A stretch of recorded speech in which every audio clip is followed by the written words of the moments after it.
perler beads or heifer beads or whatever you want to call them. Basically, the beads that kind of fuse together when you put heat on them have been a thing for quite some time. Nothing new with that. And in fact, I have seen videos of people using them in resin and making coasters and all sorts. Love that. But we're going to be taking it to the next level, and I want to actually try and kind of use them inside of Resincrete because we're extra like that.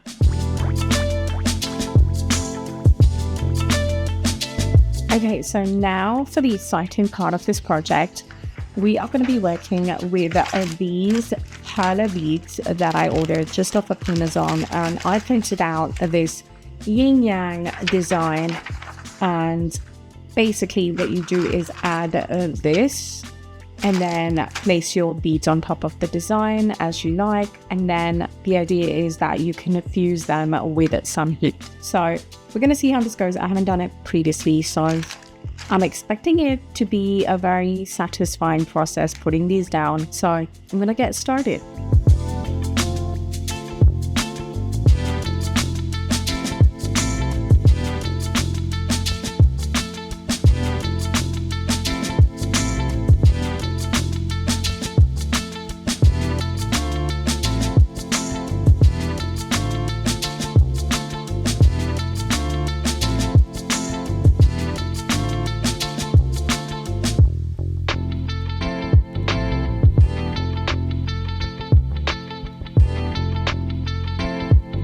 Okay, so for some reason, my peg and my printout isn't lining up. Let me bring you close.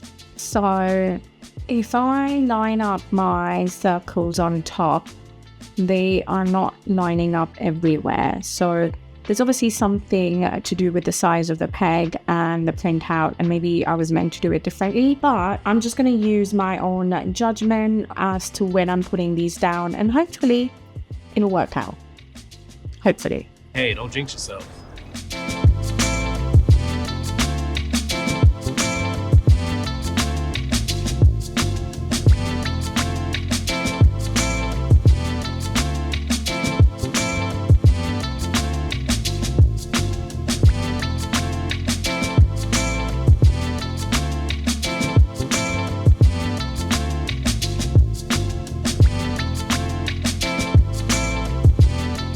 2,000 years later. Okay, so that took about half an hour.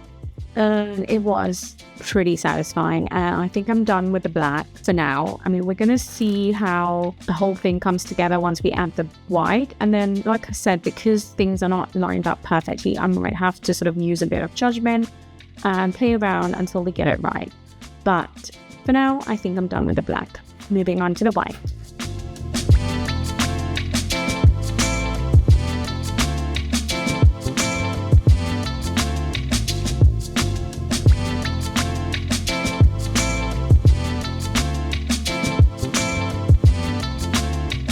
One eternity later. Okay, so I have just finished this, like I said, incredibly satisfying. And I think the next thing to do now is to cover this with some sort of like butter paper or something and iron on it to kind of obviously fuse them together. So let's do it. And you can so see that I've not done this before because I have used the paper and used my iron to iron them and fuse them together. But I literally do not know how to get this off the peg. That's me just trying to move it away. It worked fine. Nothing came loose and it worked. Okay, these are easy to use because I do not know what I'm doing and I got it done. Okay, so that seems to have worked quite well. It is still a bit warm, so I'm going to leave this to cool down and then we're going to cast it in some Resincrete. If you've seen any of my videos previously, you would know that I absolutely love working with Resincrete. I will leave you links in the description below. But basically, it's an eco resin, really easy to use. So I'm going to go ahead and mix them up. And I basically just like to make my life harder. So I'm actually not going to mix the amount I need in one go. I'm actually going to mix it in 5 times because, yes, I like to do that to myself. Why? And for this occasion, because I've gone with the yin yang, I do not want to color my Resincrete. So we're just going to keep it white. That's it. We're just going to keep it its natural color. And to cast it in, I'm using this bowl mold that I love, and you would have probably seen it on my channel before. It's a chunky bowl mold. I can't remember where I got it from, but I think it's quite easily available online. It wasn't anywhere special, and I dig this mold. So we're going to use this and hopefully have this yin yang beady situation that we made basically on the inside of the bowl. Just going to give my mold a little wipe and clean, and we are ready to go. And this is where I have literally been over smart about this project, which has come and bit me in the end, and you will see. So usually with something like this, when you're using eco resin, you would, if you're using crystals, if you're using fabric, you would basically put that down on your mold and then pour your eco resin on top. And then when you unmold, in theory, it should all make sense. You might have to lightly sand something, but basically that's how you usually do it. Now, my brain here has decided to make my life even harder, although at this point I'm thinking I'm very smart.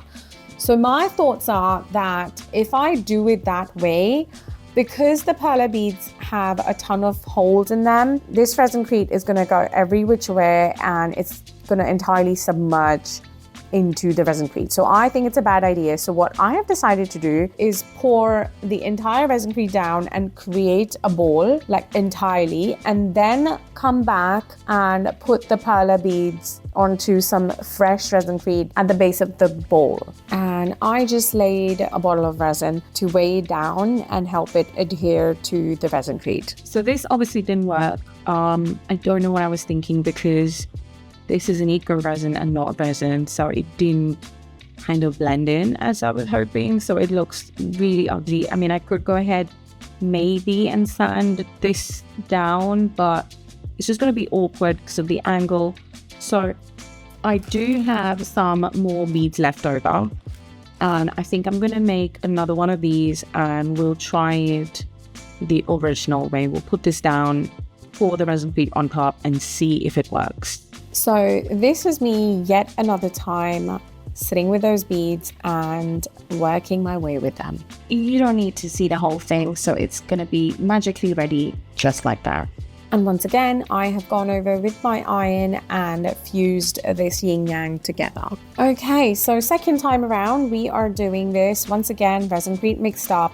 Now I am going to do it the way we normally do it, like I said, but because this is a mold, I want to get some of the mixture into the sides and just kind of give it a tap and make sure it's all nice and there are no air bubbles anywhere. So I'm doing that just to make sure that we get a lovely little ball at the end of it. And before I put any down on the base, I'm putting this yin yang in and then pouring the Resincrete on top. Now, once again, I don't know how this is going to be because it is not laying flat and I can already see that it's starting to float up top. So I am trying to push it down and you can see all of those holes in the beads are releasing those air bubbles as I push it down, which is literally how much it is floated up to the top. So I definitely need to weigh this down. So now I have come up with an idea that I'm gonna not fill any more Resincrete at top and I'm gonna create this weighing down situation. So I'm using the same cup, covering my bottle of resin, putting it in the cup in order to weigh it down. And I have decided to sit there weighing it down all the while this starts to thicken up. And at this point, I'm really sitting there questioning my choices with this project because honestly, you shouldn't have to do this. And I've obviously done a ton wrong when it comes to this project. The first time around was a disaster. The second time around, I should not be sitting there waiting for this medium to cure. But yet, here I am. Was my arm hurting at this stage? Most definitely yes. Was I questioning